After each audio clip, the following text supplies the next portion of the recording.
तो आप सभी को मैं नमस्कार करता हूं, प्रणाम करता हूं। कुछ देशभक्ति बातें आइए हम और आप मिलकर के करते हैं।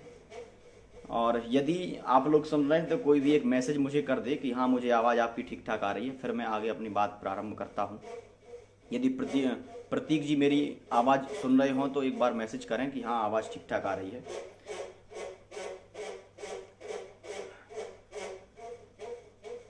प्रतीक जी आवाज़ ठीक आ रही है तो एक बार मैसेज ज़रूर करें आप।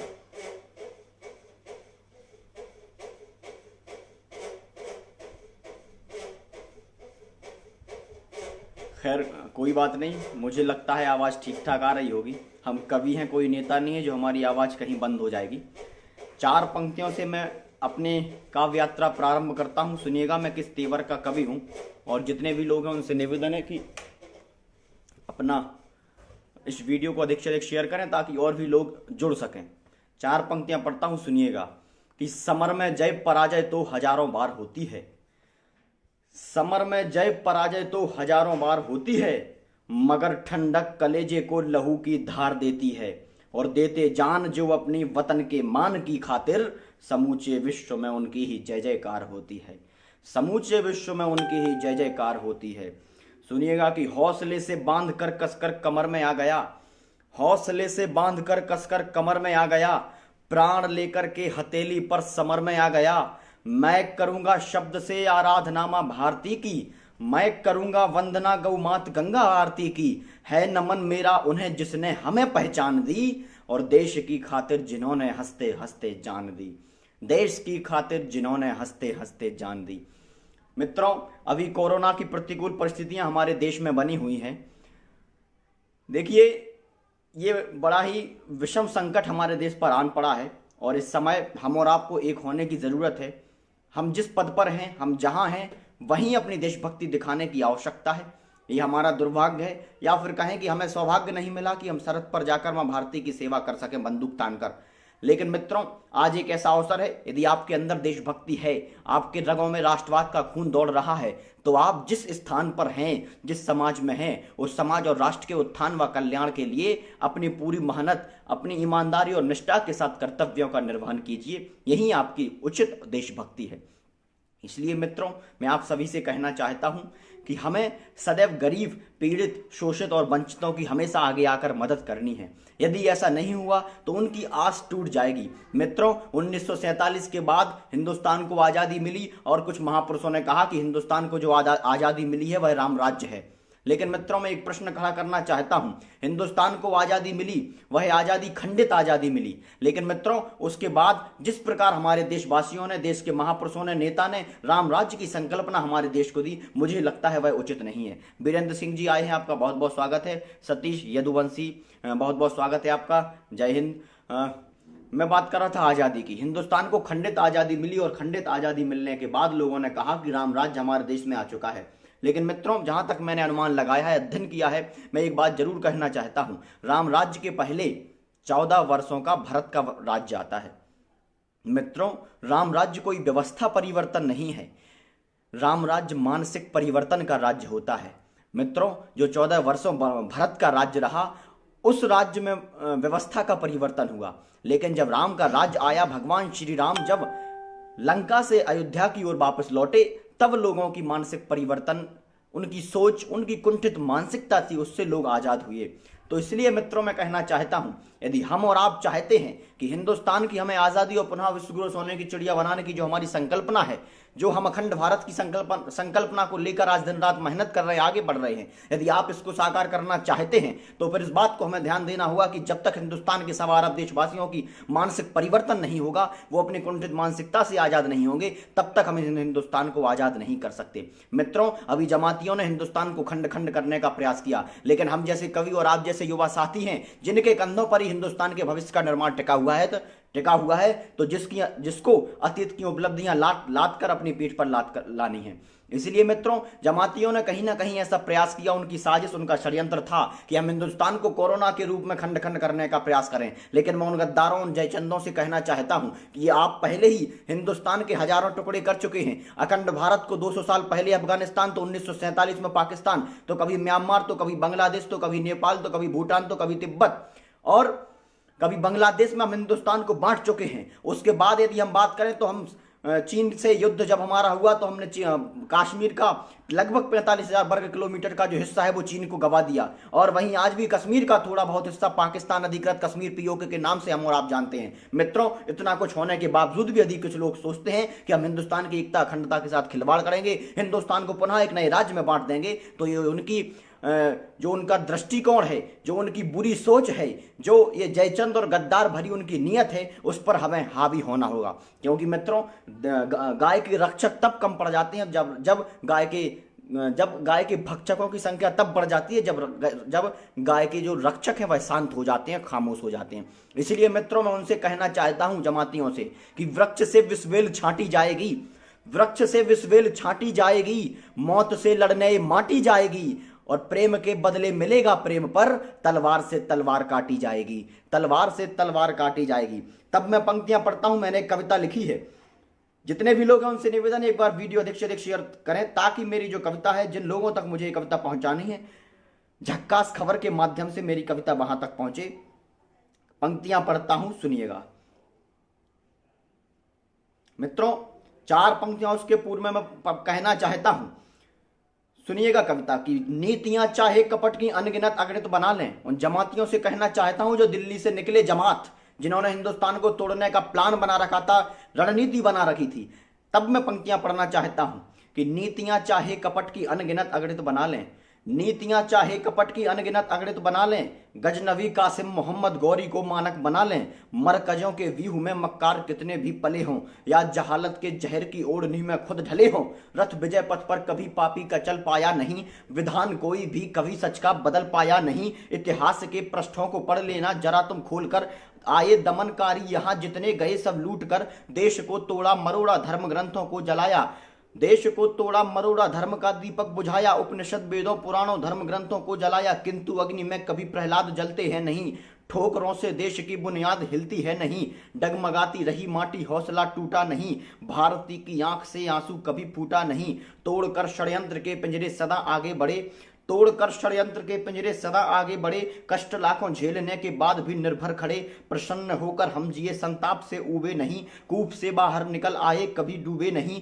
गलतियां किंतु पुरानी अब नहीं दोहराएंगे, सभ्यता अपनी बचाने के लिए लड़ जाएंगे, पहले सभी पासे यहाँ शकुनी के मारे जाएंगे, कर्ण के कानों से कुंडल फिर उतारे जाएंगे, मातृभूमि के लिए इस देह का कण कण लड़ेगा, मातृभूमि के लिए इस देह का कण कण लड़ेगा, शत्रुओं का शीश धड़ से बेधड़क धड़ धड़ कटेगा, दया के जेवर जो पहने हैं उतारे जाएंगे, क्षमा के करुणा के जेवर जो पहने हैं उतारे जाएंगे, जयचंद हरयुग में सदा बेमौत मारे जाएंगे, जयचंद हरयुग में सदा बेमौत मारे जाएंगे।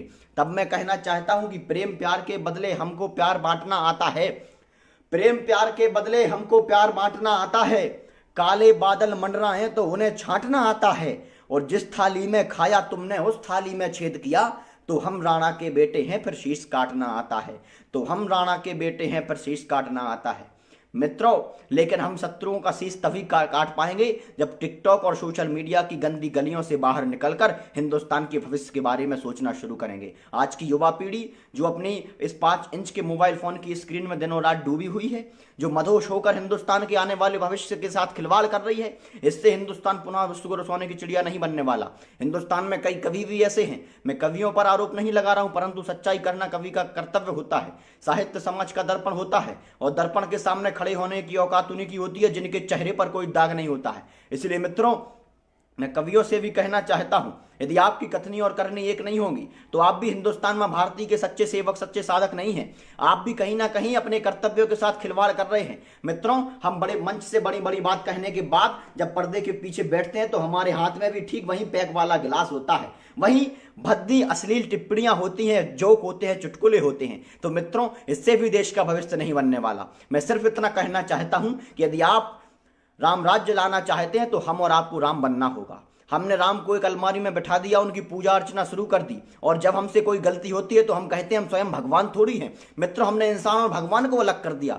आप और हम जानते हैं राम ये भगवान नहीं, एक इंसान के रूप में आए थे, अवतार उन्होंने इंसान के रूप में लिया था। इसलिए मित्रों, मैं आपसे कहना चाहता हूं, इस धरती पर पुनः मर्यादा पुरुषोत्तम श्री राम राम के रूप में नहीं आएंगे, चक्र सुदर्शनधारी श्याम पुनः श्याम बनकर नहीं आएंगे, ना ही भगत सिंह, सुखदेव, राजगुरु, पंडित चंद्रशेखर आजाद, अशफाक उल्लाह खां, महाराणा प्रताप, सुभाष चंद्र बोस, अब्दुल हमीद जैसे वीर महापुरुष मां भारती के बेटे पुनः नहीं आएंगे। यदि आपको इस देश को पुनः जरूरत पड़ी, इस समाज को अपने कल्याण और उत्थान की पुनः जरूरत पड़ी, तो हम और आपको ही फिर से भगत सिंह बनना होगा, हम और आपको फिर से सुभाष चंद्र बोस बनना होगा। इसलिए मित्रों, मैं कहना चाहता हूं कि हम भगवान को एक कमरे में बैठाकर, अलमारी में बैठाकर यदि उनकी सिर्फ पूजा अर्चना करते हैं, और जब हमसे गलती होती है तो हम कहते हैं हम स्वयं भगवान थोड़ी हैं, तो आप स्वयं को भगवान से दूर कर रहे हैं। आप यूं समझिए कि आप स्वयं भगवान श्री राम का एक अंश हैं, आप में ही भगवान श्री राम विद्यमान है, तब जाके आप भगवान श्री राम की तरह सत्य और अहिंसा के मार्ग पर चलकर दुष्टों का संहार कर पाएंगे।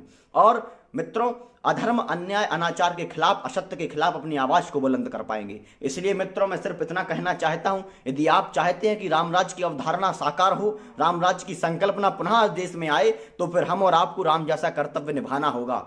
मित्रों, वह व्यक्ति चाहता, देखिए एक बात और मैं कहना चाहता हूं, आदि कवि वाल्मीकि से लेकर गोस्वामी तुलसीदास जी ने और वर्तमान समय में विभिन्न कवियों, लेखकों ने भगवान श्री राम, मर्यादा पुरुषोत्तम श्री राम, अयोध्या पर अपनी कविताएं लिखी, लेख लिखे, पुस्तकें लिखी। लेकिन इसका उद्देश्य क्या होता है? मैंने भी कुछ पंक्तियां राम पर लिखी हैं, तो इसका उद्देश्य क्या होता है? एक ही व्यक्ति पर, एक ही महापुरुष पर, एक ही ईश्वर पर एक केंद्र, एक मूल बिंदु को केंद्र मानकर उस पर कविता लिखना, वही बात बार बार अपने अपने शब्दों में अपने अपने ढंग से कहना लगभग समान है, परंतु उसका उद्देश्य अलग अलग होता है। मेरे लिखने का उद्देश्य कुछ और है, गोस्वामी तुलसीदास जी के लिखने का उद्देश्य कुछ और था, और उसका उद्देश्य होता है, जो सर्वप्रथम जो हमारा उद्देश्य होना चाहिए वो होना चाहिए आत्मसात, आत्मज्ञान।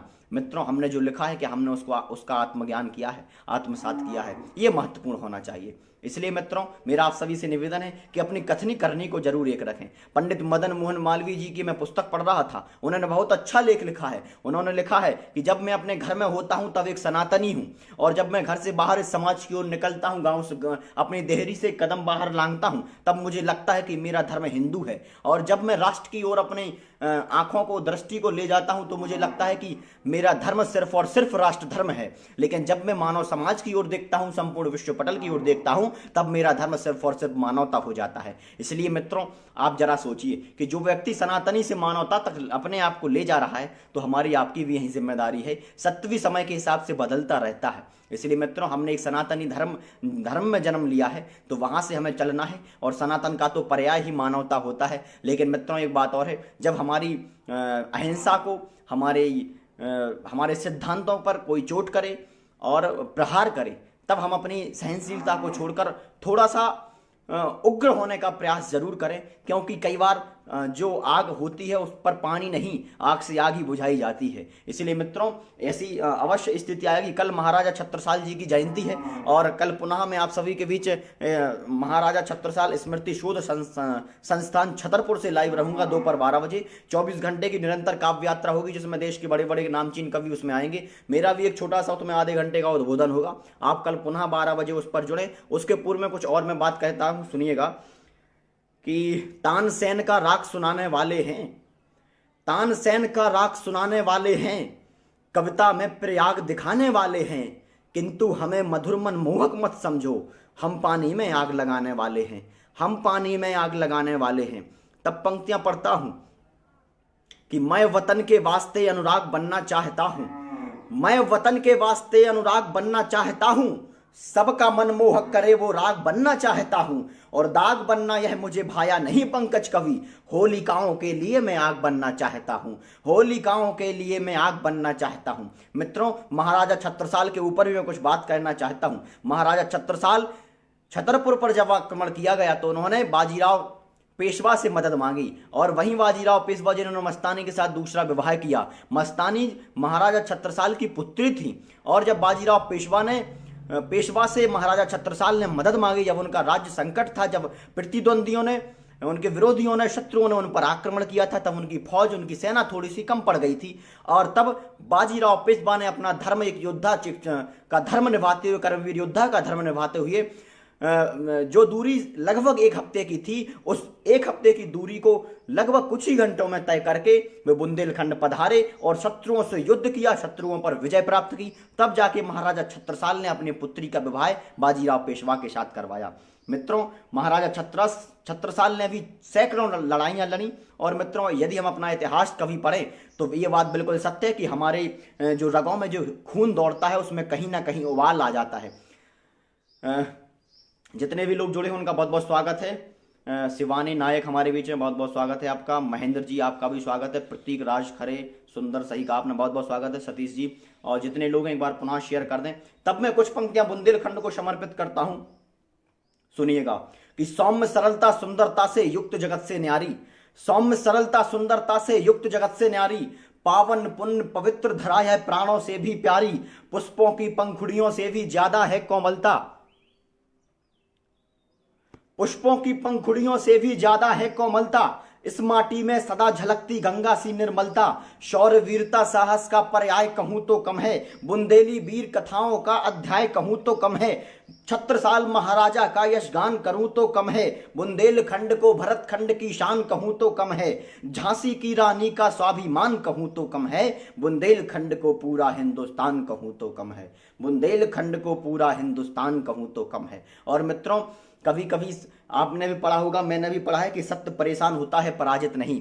लेकिन मित्रों, एक बात और हमें याद रखनी चाहिए, जब अभिमन्यु युद्ध के मैदान में जा रहे थे तब उन्होंने सभी के चरणों को स्पर्श किया, सभी ने कहा विजयी भव। लेकिन जब भगवान श्री कृष्ण के चरणों को स्पर्श किया तो भगवान श्री कृष्ण ने कहा कि यशस्वी भव। अभिमन्यु के रण क्षेत्र में जाने के बाद जब द्रौपदी ने श्री कृष्ण भगवान से पूछा कि आपने अभिमन्यु से ये क्यों नहीं कहा कि विजयी भव, तब चक्र सुदर्शनधारी भगवान श्री कृष्ण ने उत्तर दिया कि कभी कभी बेईमान लोग भी युद्ध में जीत जाते हैं, उनका भी यश हो जाता है, लेकिन इसका यह मतलब नहीं कि हमारा अभिमन्यु युद्ध के मैदान में हार जाएगा। मुझे यह पता नहीं कि महाभारत के चलने वाले इस युद्ध में कौन जीतेगा कौन हारेगा, लेकिन एक बात मैं वचनबद्ध होकर कह सकता हूं कि महाभारत के चलने वाले इस 18 दिन के युद्ध में यदि सबसे बड़ा कोई योद्धा होगा, यदि सबसे बड़ा कोई ऐसा योद्धा होगा जिसका यश काल के पार भी जाएगा, तो वह हमारा अभिमन्यु होगा। इसलिए मित्रों, आपको पता है, मुझे भी पता है कि पृथ्वीराज चौहान जैसे महापुरुषों ने, योद्धाओं ने, कर्मवीर जो मां भारती के एक सच्चे सेवक रहे हैं, जिन्होंने झुकना कभी स्वीकार नहीं किया, चाहे अपनी गर्दन को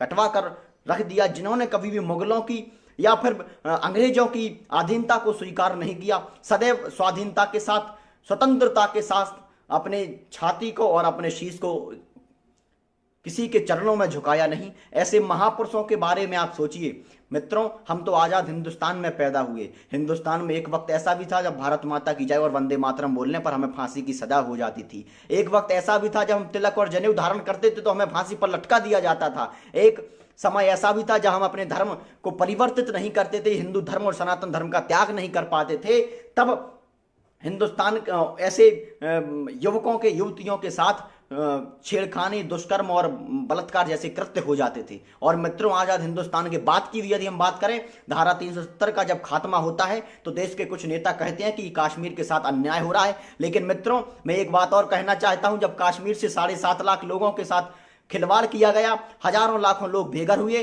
जब कश्मीरी पंडित वहां से विस्थापित हुए, जब कश्मीरी पंडितों की बहु बेटियों बच्चियों के साथ दुष्कर्म किया गया, उनकी जान के साथ खिलवाड़ किया गया और हजारों लाखों कश्मीरी पंडितों को बेघर होना पड़ा, तब सेक्युलर या फिर किसी ने इस बात की पर प्रश्न चिन्ह नहीं लगाया कि कश्मीर में गलत हुआ है या फिर जो हिंसा हुई है उसका कारण कौन है। मित्रों, हमें हर समय जागना होगा। केवल ऐसा नहीं कि हम केवल एक पलड़े पर बैठकर दूसरे पलड़े पर आरोप लगाते रहे, प्रत्यारोप लगाते रहे। मित्रों, इसलिए हमारी आपकी अधिक जिम्मेदारी बन जाती है कि कहीं ऐसा ना हो कि देश के जयचंद और गद्दार इस देश को मिटाने की, तोड़ने की साजिश कर रहे हों। आने वाला समय कितना भयभीत होगा इसका तो हमें आकलन नहीं है, अंदाजा नहीं है। लेकिन यदि आज की युवा पीढ़ी अपनी कुंठित मानसिकता से आजाद नहीं हुई और टिकटॉक पर ठुमके लगाती रही तो मुझे लगता है फिर हम देश का उद्धार नहीं कर सकते। मित्रों, आज के समय में इस कोरोना के दौरान जो लाखों करोड़ों रुपए विदेशों में बैठकर आईटी और इंजीनियर, वैज्ञानिक और डॉक्टर के रूप में विदेशों में रह रहे थे, आज जब वो स्वदेश लौटकर आए तो उनके मन में भी कहीं ना कहीं पीड़ा तो हुई होगी। मित्रों, हम और आप बातें बड़ी बड़ी करते हैं, किसान के बारे में बड़ी बड़ी बात करते हैं, लेकिन 4 पंक्तियां मैं उन्हें सौंपना चाहता हूं, सुनिएगा। कि पनघटों से आज पानी कौन भरना चाहता है। एक हकीकत छोड़ना चाहता हूं, जितने लोग हैं आपका उत्तर मिले।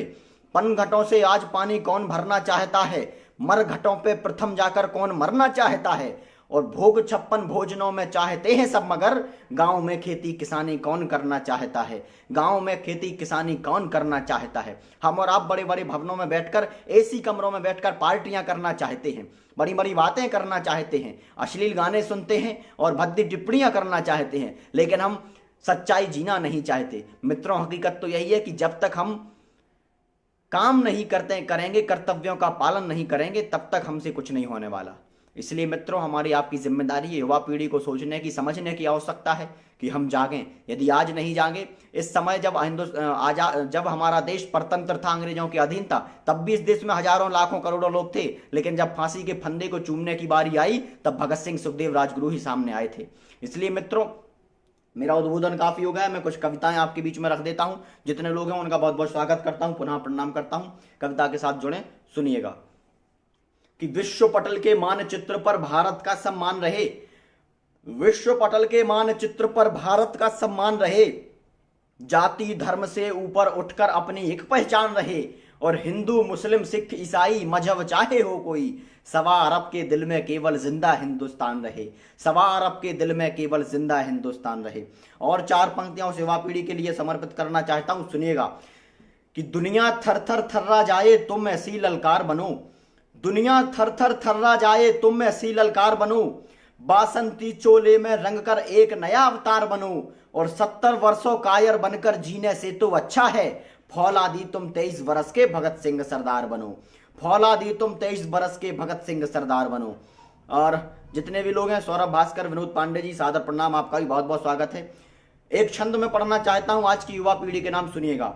कि आंखों से ना आंसू पहुंच पाए देशवासियों के, ऐसे राजा और ऐसी रानी किस काम की, आंखों से ना आंसू पहुंच पाए देशवासियों के, ऐसे राजा और ऐसी रानी किस काम की, चापलूसी चाटुकारिता के शब्द शब्द लिए, चारणों की ऐसी कहो वाणी किस काम की, तो देशभक्ति सदाचारिता के जिस में न काम, तुम ही बताओ वो कहानी किस काम की, और क्रांति की अवस्था में जो शांति की तलाश करे, ऐसी सुप्त सोई नौजवानी किस काम की, ऐसी सुप्त सोई नौजवानी किस काम की। मित्रों, जब देश के बड़े बड़े महानगरों से, शहरों से, दिल्ली, मुंबई, चेन्नई, कोलकाता, बेंगलोर, हैदराबाद से जब लोग पुनः अपने घर की ओर मजबूर हुए, जब मजदूर लौटने के लिए, तब हृदय से 4 पंक्तियां निकली। लोगों ने, राजनेताओं ने प्रश्न चिन्ह लगाए, कुछ लोगों ने यह भी कहा कि इसके पीछे बहुत बड़ा षड्यंत्र है, साजिश है। लेकिन मित्रों, एक बात हम और आपको सोचनी होगी कि आज भी हिंदुस्तान को आजाद हुए 75 साल हो गए, आज भी हमें पानी की बोतल 20 रुपए में मिलती है। मित्रों, ये प्रसन्न होने का विषय नहीं है,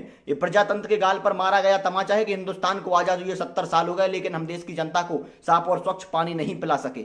मित्रों, यदि आज भी हम मूलभूत सुविधा जैसे रोटी, कपड़ा, मकान के लिए लड़ाई लड़ें, अपने इन अधिकारों के लिए लड़ाई लड़ें, तो इससे बड़ी दुर्भाग्यजनक स्थिति और हमारे लिए क्या होगी। मित्रों, आज भी हिंदुस्तान में लगभग ऐसे 21% लोग हैं जिनके पास रहने के लिए घर नहीं है। इसलिए मित्रों, ये दयनीय सोचनीय स्थिति है। कोरोना से निपटने के बाद सरकार को इस बात पर ध्यान देना होगा कि आज भी लाखों करोड़ों लोग हैं जो पलायन करते हैं, पलायन के लिए बाध्य हैं, मजबूर हैं, उनका इंतजाम तो किया जाना चाहिए। लोगों ने तरह तरह की बातें की, लेकिन मेरे मन से जो 4 पंक्तियां हैं वो सुनिएगा। कि मिटा रहे हैं मांग से हम सिंदूरों को, मिटा रहे हैं मांग से हम सिंदूरों को, आखिर कब तक कोसेंगे दस्तूरों को, और सत्य यही की रोटी ने मजबूर किया, सत्ता देती दोष यहां मजदूरों को, सत्ता देती दोष यहां मजदूरों को। मित्रों, हमें उनके खाने पीने की, रहने की व्यवस्था करनी चाहिए। आजाद हिंदुस्तान को 75 साल हो गए हैं, अगर वो अपने घर में, अपने गांव में बैठकर 2 रोटी नहीं खा सके, तो फिर सरकार, मुझे लगता है, ठीक ठाक काम नहीं कर पा रही है। मित्रों, उनके बारे में हमें सोचना होगा, कहीं ऐसा ना हो कि अमीर अमीर होता जाए, गरीब गरीब होता जाए। तब एक और मैं छंद पढ़ना चाहता हूं, सुनिएगा।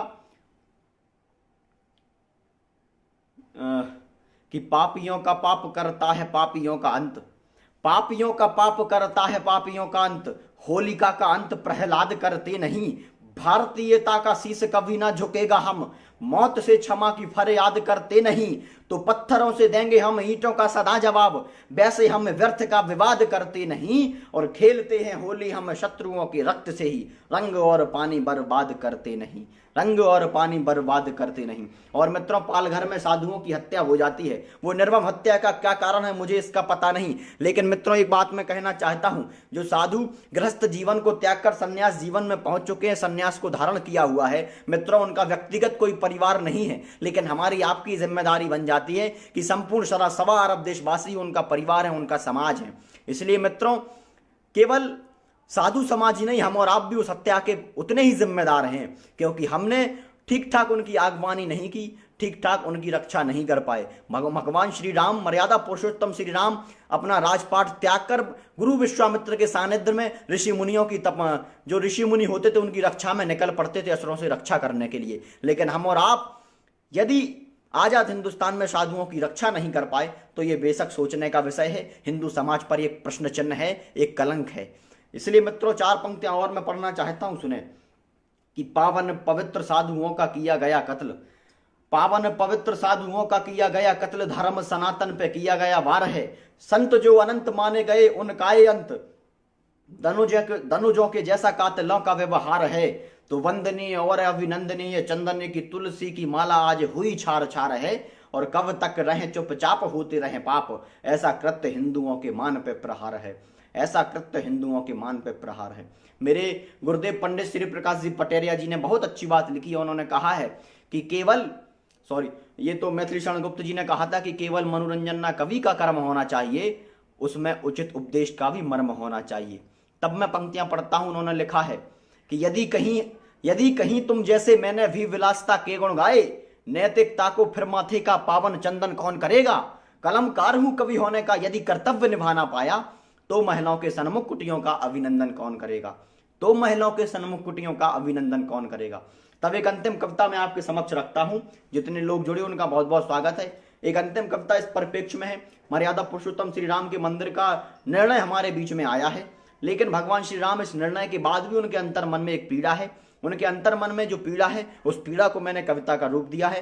पंक्तियां निवेदित करता हूं, सुनिएगा कि स्वप्न में एक रात आकर राम ने मुझसे कहा, स्वप्न में एक रात आकर राम ने मुझसे कहा, दिख रही है आधुनिकता घोर परिवर्तन यहां, कर दिया है सभ्यता और शिष्टता को खोखला, कर दिया है सभ्यता और शिष्टता को खोखला, कोई जग में क्यों किसी का कर नहीं पाया भला, भाईचारा मित्रता संबंध सब बिखरे पड़े, बेटियों की लाज के गहने सभी उतरे पड़े, आज लाखों बेटियों की रोज लगती बोलियां, सेकते हैं राजनेता राज में बस रोटियां, है कोई पक्षी जटायु जो स्वयं को घात दे, आज इस उड़ते गगन में रावणों को मात दे, आज इस उड़ते गगन में रावणों को मात दे, आधुनिक परिवेश में कुचली पड़ी संवेदनाएं और मलबे में धसी हैं सत्य की सारी कथाएं, मित्रता कान्हा सुदामा की बताओ है कहां, धुंध स्वार्थ की महे जब शेष है देखो जहां, आज ऐसी मित्रता हमको कहीं दिखती नहीं, मित्रता तो मित्रता है मित्रता बिकती नहीं, आजकल के मित्र ने फिर मित्रता कैसी निभाई,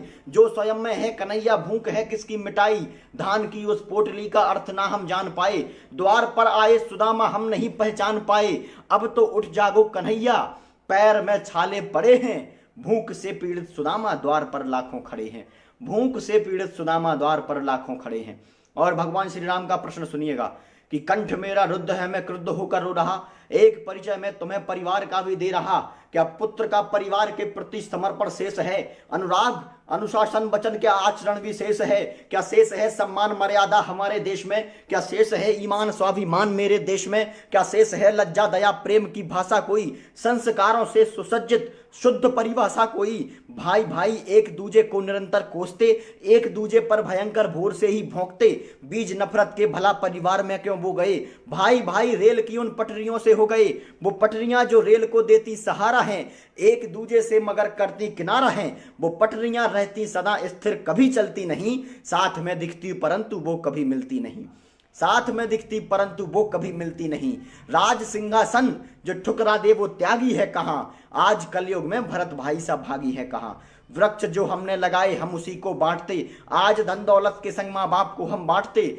और आज दौलत के नशे में लोग अंधे हो गए, परिवार से ऊपर हमारे लिए धंधे हो गए, परिवार से ऊपर हमारे लिए धंधे हो गए। और अंतिम पंक्तियां पढ़ता हूं, सुनिएगा कि मूंद करके आंख मानो किस दिशा में जा रहा, वो स्वयं अनभिज्ञ है या भिज्ञ होकर जा रहा, झूठ जबरन डेहुड़ी पर न्याय की रहता अड़ा, और सच बैसाखियों के है सहारे पर खड़ा। आज सत्ता और सिंहासन के पीछे दौड़ है, मैं बनूं महिपाल महाराजा यही बस होड़ है। चित्र है सबका चमकता, बातें भी करते बड़ी, चित्र से महाराज दिखते और पोशाकें जड़ी, किंतु कभी भी चित्र से होता नहीं कोई बड़ा। चित्र कितना भी हो सुंदर शुद्ध सोने से जड़ा, जिसके भीतर मानवीय संवेदना का वास है। देश को उन्नत बनाने का नया प्रयास है, जो गरीबों के सदा अधिकार की बातें करे, रंग खुशियों के भरे जगमग सभी रातें करे, और जो मनुष्यता के सदा पथ पर ही रहता है अड़ा। पवित्र है चरित्र जिसका व्यक्ति होता वह बड़ा, पवित्र है चरित्र जिसका व्यक्ति होता वह बड़ा। और अंतिम पंक्तियां पढ़ता हूं कि मेरे प्रश्नों पर समूची सृष्टि आखिर मौन है, घोर कलयुग में बताओ सतयुगी अब कौन है, और छोड़कर जो मैं गया था विद्या वह है कहां। मैं अयोध्या आ गया मेरी अयोध्या है कहां, मैं अयोध्या आ गया मेरी अयोध्या है कहां। और मित्रों, अंतिम पंक्तियां सिर्फ यही उद्बोधन के साथ, इसी वक्तव्य के साथ, इसी प्रार्थना के साथ, इसी निवेदन के साथ कि हम व्यक्तिगत चरित्र नहीं राष्ट्रीय चरित्र का अपने स्वयं में निर्माण करें, अंतस में निर्माण करें। हम व्यक्तिगत स्वार्थ को छोड़कर कोई भी काम करने से पहले इस बात पर जरूर ध्यान दें कि इस कार्य से हिंदुस्तान को क्या लाभ होगा। कहीं पीड़ित शोषित और वंचितों के मन में कोई पीड़ा तो नहीं होगी, कहीं उनके हृदय से हिंदुस्तान के प्रति जो उनकी मोहब्बत है, जो अभिमान है, वो कहीं कम तो नहीं होगा। क्या उन्हें ऐसा तो नहीं हो लगेगा कि मैंने हिंदुस्तान में जो जन्म लिया है या फिर जो मुझे इस मिट्टी में जन्म लिया है वो अपने आप को ठगा हुआ महसूस कर रहे हैं। मित्रों, इसलिए मेरा आप सभी से निवेदन है, जो भी सरकारी पदों पर व्यक्ति बैठे हुए हैं उस कुर्सी का दुरुपयोग ना करें, क्योंकि आज भी ऐसे स्थितियां हैं जब किसान किसी काम के लिए तहसील में जाता है, एसडीएम कोर्ट में जाता है या फिर अन्य अधिकारियों के पास जाता है, कोतवाली में जाता है, तब भय के कारण आज भी उसके होंठ सूख जाते हैं, आज भी उसकी जेब ढीली पड़ जाती है और जेब खाली हो जाती है। अंततः वर्षों तक वो अपना कुर्ता पहनकर और अपने सर पर एक तौलिया गमछा बांधकर बरसों तहसील के चक्कर काटता रहता है, लेकिन उसे कभी न्याय नहीं मिलता।